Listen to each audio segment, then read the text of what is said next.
Shalom. Call halal Yahweh Bashem Abashai Bashem Wakakwadash. Double honors to the apostles and the elders. Salutations to all my fellow laborers doing this work in truth and sincerity, risking their lives and their freedom to do so now more so than ever. To the scattered elect that are scattered around the four corners of the earth, that be like unto the speckled bird, the Israelite foreigners. And to the Akwath that are listening and learning, to you I say Shalom.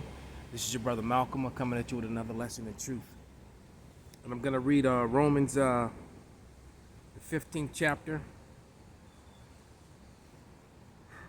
Bear with me, my hands are pretty cold. This is Romans 15:4, and it reads, For whatsoever things were written aforetime were written for our learning, that we through patience and comfort of the scriptures might have hope. So the things that are written in the scriptures are for our learning, for us to know and understand and be aware of our surroundings and the time that we're in. And the one thing that all of you who've woken up to the fact that you are the true Israelites of the Bible, the one thing that you should get out of any lesson that you've got is that you should never trust thine enemy, or any Israelite that's telling you to trust your enemy. All right? I'm going to go to the book of First Maccabees. Could be Second Maccabees. Let me see. No, I think it's First.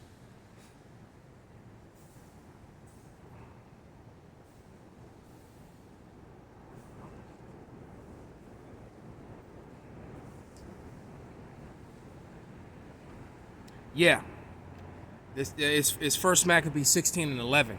And it reads, Moreover, in the plain of Jericho was Ptolemy, the son of Abubas, made captain, and he had an abundance of silver and gold, for he was the high priest's son-in-law. See, that was the first mistake, that this Israelite allowed this Edomite, because Ptolemy is an Edomite, okay, who allowed him to marry,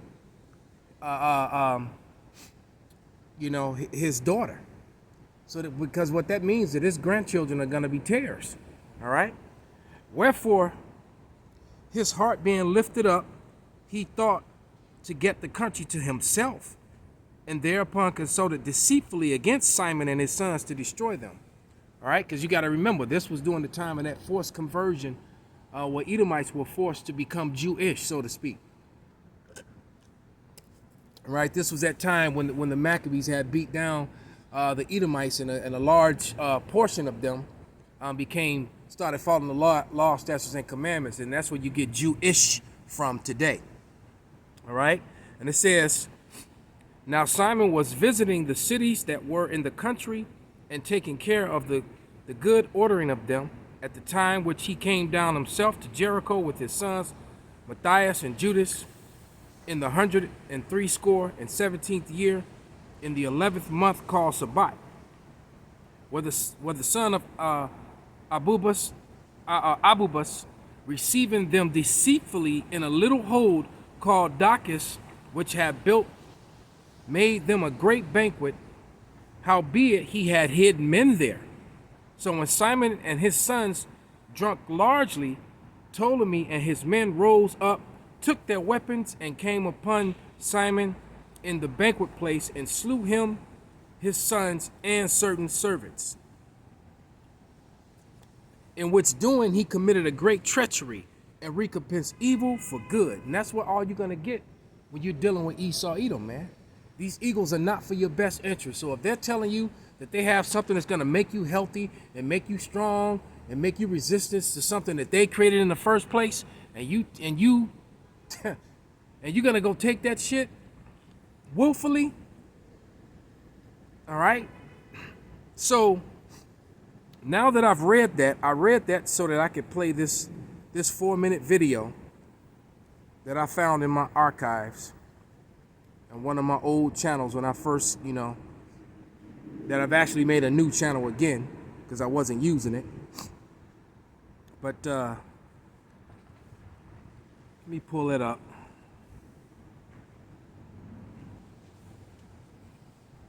This next story is so unbelievable, we didn't think it could possibly be true. But after receiving thousands of records and declassified reports from the Army, it's confirmed that during the Cold War, the United States military conducted secret tests on unsuspecting people in the city of St. Louis.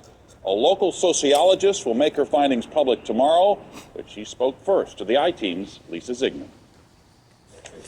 Lisa Martino-Taylor's life work has been to uncover details of the Army's ultra-secret military experiments carried out in St. Louis and other cities during the 1950s and 60s. This study was secretive for a reason.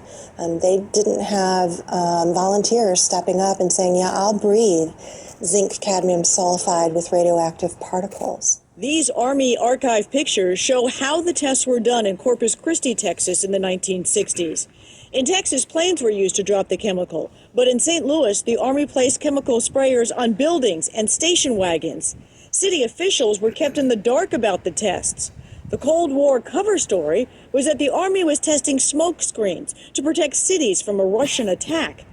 The truth, according to Martino-Taylor, was much more sinister. It's pretty shocking. The level of duplicity and secrecy.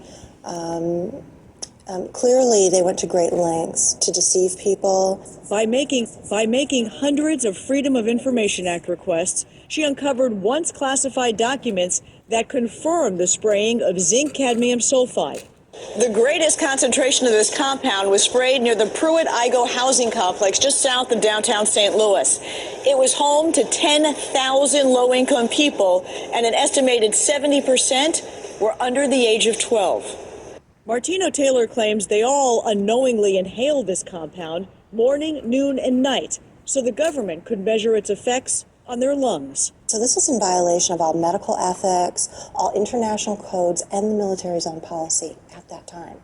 In 1994, then Congressman Richard Gephardt asked the Army to open its records and explain the St. Louis testing. We want to make very sure that nothing went on that would harm anyone and that all the facts are out on the table. Documents released in the 90s show the Army placed sprayers on this former Knights of Columbus building on Lindell and in Forest Park. The Army always insisted the chemical compound was safe. Martino-Taylor believes documents prove otherwise. There's a lot of evidence that indicates that people in St. Louis, in the city, particularly in minority communities, were subjected to military tests. So there it is. The target has always been you Israelites. All right? And it still is to this day. The planes fly nonstop all over America. As a matter of fact, at this point, they don't even care about the Edomites that are here in America. America is a done. It's a washed-up experiment. It's a corporation that isn't prosperous anymore. All right? And America's in the way of the digital, the new digital revolution that they're bringing on. This new digital one world system that they're bringing in. America's in the way of that because America is all about capitalists, all right, and capitalists to the Israelites have been just the opposite, man. Because to build a capitalist society, you got to have slaves. You got to have slaves to build it up for free, all right. And they're trying to do that all over again with this digital currency. That's why all these banks around the world, worldwide, all right, have digital notebooks now. That's why these 5 and 6G towers are going up all over the place, man. So if you still want to believe, hey, look, the scriptures, it told you in Ezra, never trust thine enemy. Hey, so with that, I'm going to give all praises, glory, and honor unto Yahweh, by Hashem Yahweh Shai, by Hashem Wakakwadash, Wa Abba Babal, Shalom, Kwam Yasharallah.